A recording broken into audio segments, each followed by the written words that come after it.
Greetings, fellow mathematicians. We're going to take a look at a short review of L'Hopital's rule and two sequences where we can apply it. So first, let's briefly review L'Hopital's rule. Here, when you first learned about it, it applied to functions of x.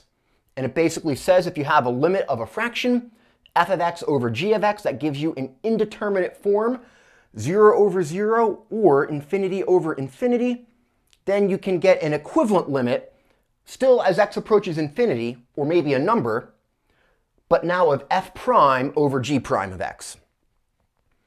All right, so be careful. We're not applying the quotient rule. We're just differentiating numerator and denominator individually. All right, now this is a result for functions of x. We're dealing with sequences. So earlier, you might call a function a continuous function. A sequence can be thought of as a discrete function. Now, how we actually make use of L'Hopital's rule here is with a simple result. It looks like it's just changing the variable, but what it basically says is if we have a function that has a limit L as x approaches infinity, think of the function as a continuous function, then the sequence, which is just the function values at positive integers, 1, 2, 3, 4, well, basically replace x with n, and the function thought of as a sequence here, that'll approach the same limit. Now we're going to be lazy, and we're not going to really mention this. We're just going to apply L'Hopital's rule while making use of this theorem. So from here on out, we'll never mention this. We'll just apply L'Hopital's rule to the variable n instead of the variable x like you might have done before. So let's go ahead and get to the first one. We have our term, and we want to see what happens first as n approaches infinity. So take a look at your numerator and denominator individually. You have n squared minus 1 and n squared plus 1. As n gets bigger towards infinity, both numerator and denominator, due to there being n squared, they're both going to get bigger towards infinity. So what this means is we can apply L'Hopital's rule. We have an indeterminate form, and we can go ahead and apply that. All right, and how we apply that is by differentiating numerator and denominator individually. Nice little tip, I always like to put an LR underneath when I apply L'Hopital's rule, just as a little reminder to myself. All right, and now we differentiate these individually, numerator and denominator, with respect to n, thinking of n as our variable. So we should get 2n. The negative 1 is a constant that differentiates to 0, and the denominator differentiates to the same thing, 2n. Notice here, you can just cancel these out. This term is going to become 1, and 1, as n approaches infinity, that's just a constant, so this limit is 1. Very quick to conclude that your limit is 1 with a nice short application of L'Hopital's rule. All right, let's go to the second one. We're going to take a look at each term, each of the factors individually, and see what happens as n approaches infinity. All right, now take a look at your n squared term. As n gets bigger, that's going to approach infinity. But think about your graph of e to the negative x, a decreasing exponential. As you go very far to the right, the exponential function e to the negative x, or e to the negative n, that's going to approach 0.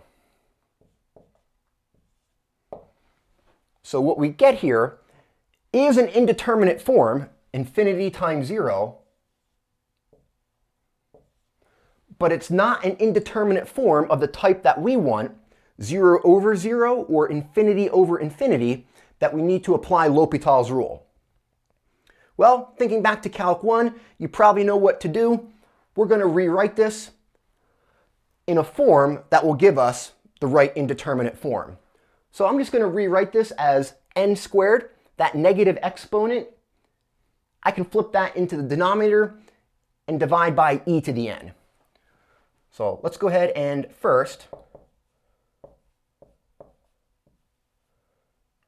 rewrite our sequence.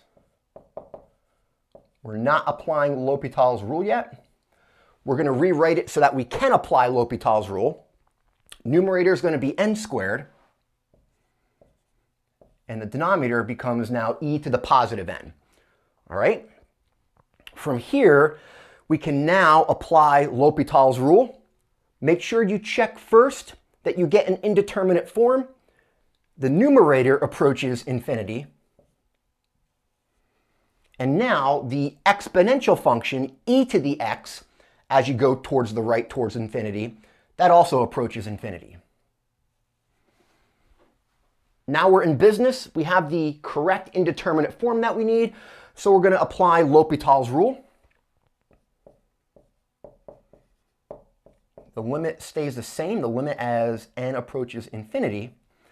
And now we differentiate numerator and denominator individually. Looks like the numerator should differentiate to 2n.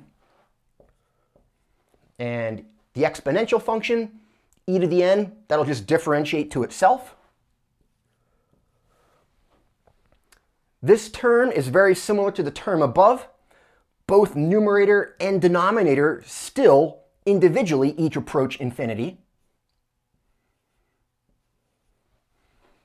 And, well, we can apply L'Hopital's rule a second time. So we're going to differentiate numerator and denominator individually again for our second application of L'Hopital's rule.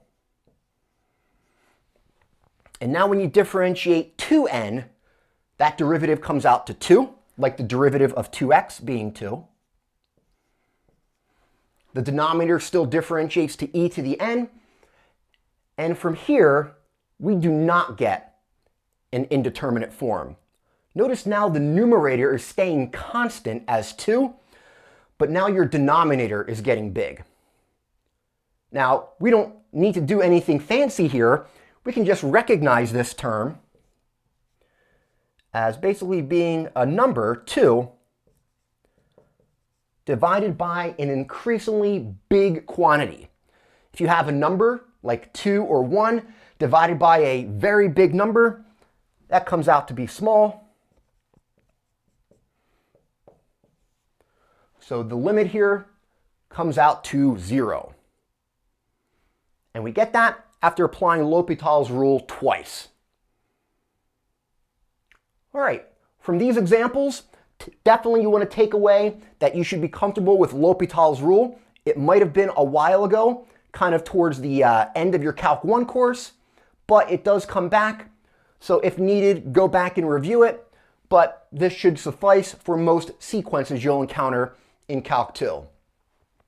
Hope you enjoyed the short video. If you did, like and subscribe.